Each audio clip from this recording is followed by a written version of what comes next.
বুড়িচং উপজেলার সাধারণ মানুষ থেকে শুরু করে বাংলাদেশ জাতীয়তাবাদী দল সকল শ্রেণী পেশার মানুষ মনে করে যারা কেটিএম মিজানুর রহমান চেয়ারম্যানকে নমিনেশন না দেওয়ার বিষয়টি ভুল এবং যাকে প্রাথমিক তালিকায় ঘোষণা করেছে সেটি একটি মিস ইনফরমেশনের মাধ্যমে ভুল বোঝাবুঝির মাধ্যমে কেন্দ্রীয় বিএনপিকে মিসগাইড করে একটি সাময়িক ঘোষণা মাত্র। আগামী দিনের চূড়ান্ত নমিনেশনে যদিও আমাদের এই অঞ্চলের সবচেয়ে জনপ্রিয় নেতা জনাব মিজান চেয়ারম্যানকে নমিনেশন দেওয়া না হয় তাহলে আমরা আজকের মতো ওই দিনও ঢাকা চট্টগ্রাম মহাসড়ক অবরোধ করে সর্বোচ্চ আন্দোলন করে ওই নমিনেশন আমরা প্রত্যাখ্যান করব।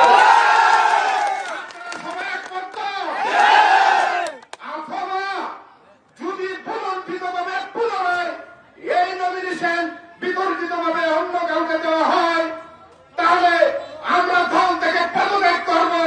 আমি বুড়িচং উপজেলার ছাত্র দলের সভাপতি সাইফুদ্দিন সবুজ সহ জনাব কেটিএম মিজানুর রহমান চেয়ারম্যানের সাথে আমাদের কথা হয়েছে।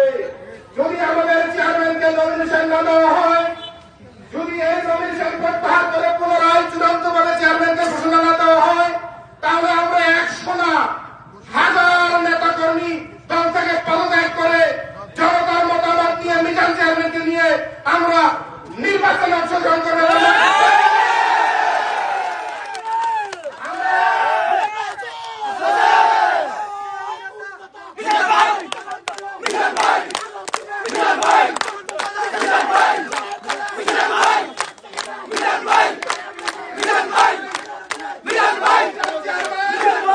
বিগত সময়ে 2 বার উপজেলা চেয়ারম্যান হওয়ার পরেও আপনারা সবাই ভোট দিয়েছেন, আমরা ভোট দিয়েছি, কিন্তু সে পরিষদ চালাতে পারে নাই আওয়ামী লীগ সরকারের অত্যাচারে।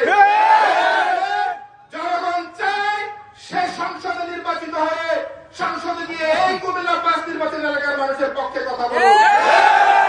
মিজান চেয়ারম্যানকে এই অঞ্চলের মানুষ নিরাপদ মনে করে ক্ষমতার ব্যালেন্স রাখতে পারবে, ভারসাম্য রাখতে পারবে, তার বক্তৃতা তার আচরণ সাধারণ মানুষের কাছে রিলায়েবল।